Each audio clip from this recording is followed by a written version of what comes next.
In this little video, I'm going to talk about a new chord called G7 chord or a 5-7 chord.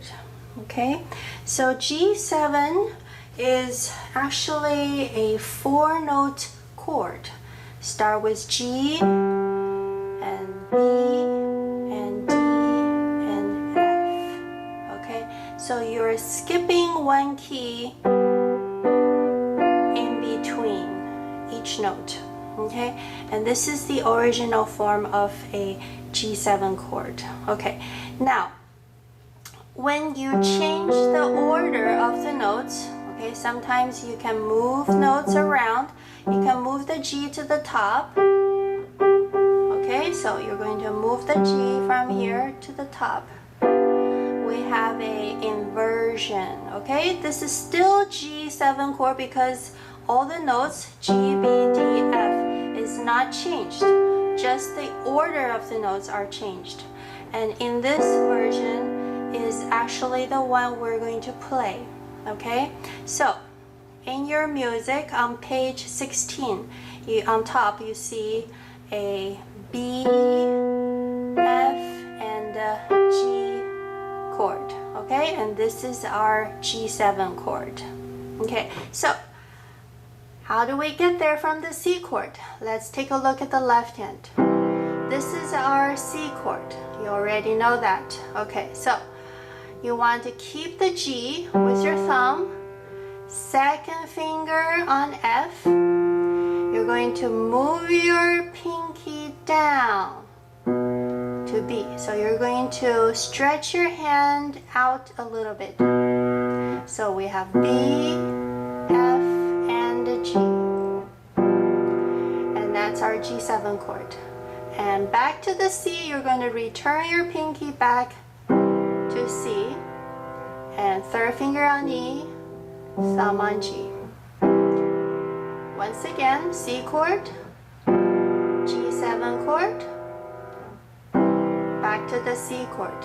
Okay, I would like you to practice this move many times till you are really good at that. Till you can do that at that speed. Okay, so that's the left hand. Now let's do the right hand.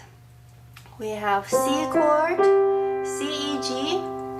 Now you want to move your thumb down to B, fourth finger on F, pinky remains on G. And that's our G7 chord for the right hand. C chord, G7 chord, back to the C chord. Okay, notice this for the right hand. We're shifting the thumb, not the pinky. Pinky stays. The left hand, we're shifting the pinky. Thumb stays. So when you're good at each hand, try to put them together. C chord, G7, okay, repeat.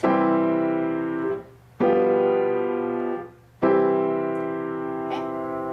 Practice that till you're really good at that.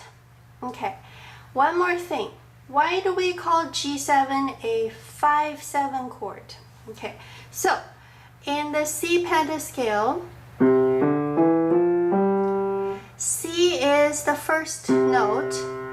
Okay, or we call that the first degree of the scale.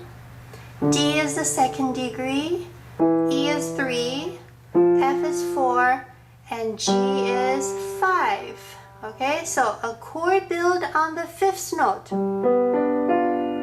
We call this a 5 chord. Okay, now why we call that 5-7? Because from here, G, to the last note F in the chord, this is the interval of 7th.